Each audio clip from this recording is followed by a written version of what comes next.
A group can be defined as two or more interacting and independent individuals who come together to achieve any particular objective.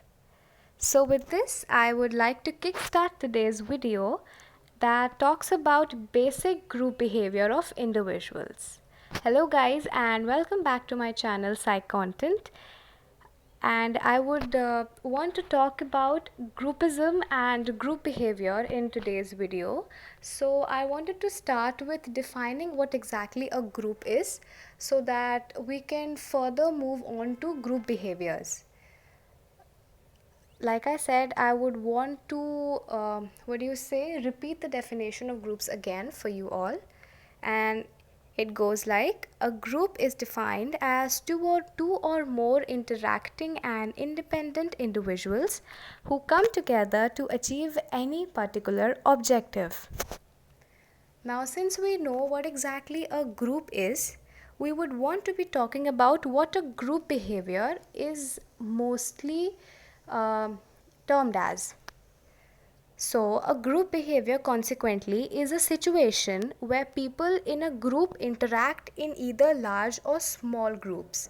As we know, groups can either be very huge with a lot of people, or it can be a group of two people as well. So, that's the smallest group. Yeah, and it works like that as well. It's considered as a group behavior when people come together to interact on topics and have similar goals or behave in a particular way or showcase a collective action.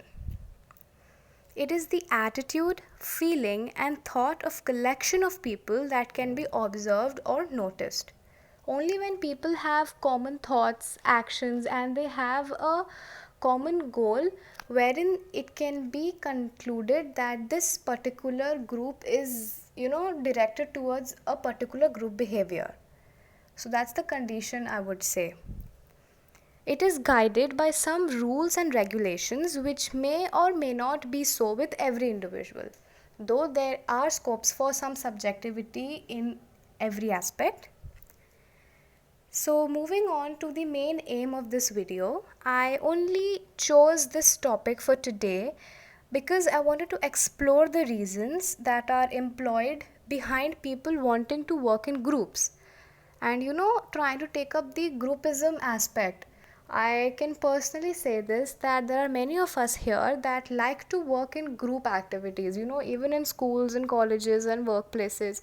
We try to look forward for group activities and wherein there are 2-3 people involved and not doing stuff individually. I know there can be many reasons for this. You yourself would know if you're a follower of any of the two categories of this people. So you would yourself know why would you want to either work in a group or why would you want to either work individually. So let's just quickly talk about some of the few reasons that can be working behind this cause. There are no particular reasons as such as to why people like to join groups, but still I can state a few of them. Groups help individuals to feel stronger, of course. They show fewer self-doubts about a person, because once you start working in a group, your flaws tend to get hidden. So you feel more secure about yourself. And we are away from the threats.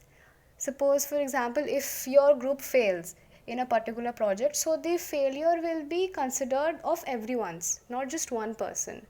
So what happens is you guard yourself through working in a group. All these things do happen unintentionally. We do not notice this, but all these become a part of our working. Security reasons are also very important, wherein you feel secure. The same thing again. People's self-images are guarded while working in a group. Status pinpoints a prestige that comes from belonging to a specific group. For example, if you belong to a very prestigious group, then the group's prestige comes along with it. You feel very happy and very, your self-image feels rewarded, that I am a part of, such and such a group that's very strong. It can be in any form, either manpower, money, or anything, just that you like the prestige that's involved with belonging to a particular group. For majority of us, being associated with one group or the other is considered as very important as it provides recognition and status. We also like to be associated with groups that are highly recognized among the masses, or they have a very high status. I'm not able to use proper words right now maybe, but I'm sure you all can understand and relate to this, that why do we like to be associated with certain groups. Self esteem transmits people's feeling of self worth. We like to feel self worthy, right? So we try to associate ourselves with certain people who make us feel self worthy.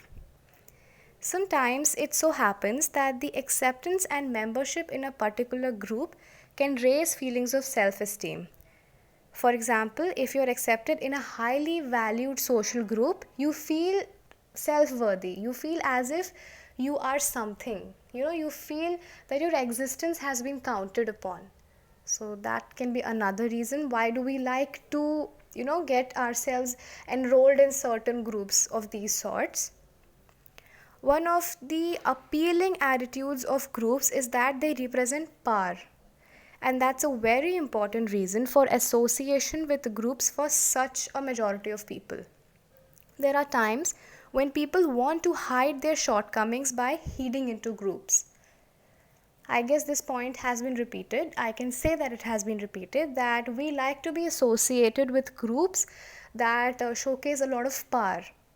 And in that way, we try to hide our flaws behind such groups. Our shortcomings are hidden only because we are associated with a very powerful group.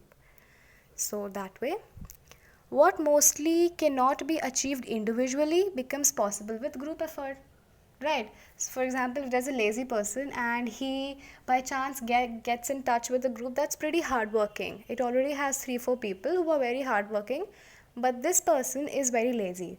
So what happens is all his so-called efforts are hidden by those 3-4 people who are already working hard for the success of the group. So this person feels it very fruitful that he or she has joined that particular group. So that's how it is. Power might be aimed to protect themselves from unreasonable demands as well. Informal groups additionally provide options for individuals to practice power. Finally, people may join a group for goal achievement as well. There are some optimistic people who look up to groups as an opportunity to achieve their goals. So that is the reason why they want to get associated with such groups who are very goal oriented. So that can be one of the reasons for such people to get in touch with such groups. Sometimes it takes more than one person to accomplish a particular task. I hope I was able to explain these 5-6 points that I've just stated right now. And I really hope that all of you could relate to these points, because I really wanted to put forward some value points which can prove the fact that we like to be associated with groups more than working individually. But then, even then, I would say that there are exceptions. For example, since a person may be an introvert and he or she would like to work individually, and that's totally fine, but still there are times when he or she likes to work in groups, and the reasons might be the above reasons. So it all just depends upon the person, how he or she likes to work in life. So this is how I would like to end today's video, and I'm very grateful to you all for actually walking so far with me on this journey of psych content, and I'm really glad that I found you all. And I really hope that even in future I'll be able to come up with such topics that may be worth your time. Thank you once again, and see ya.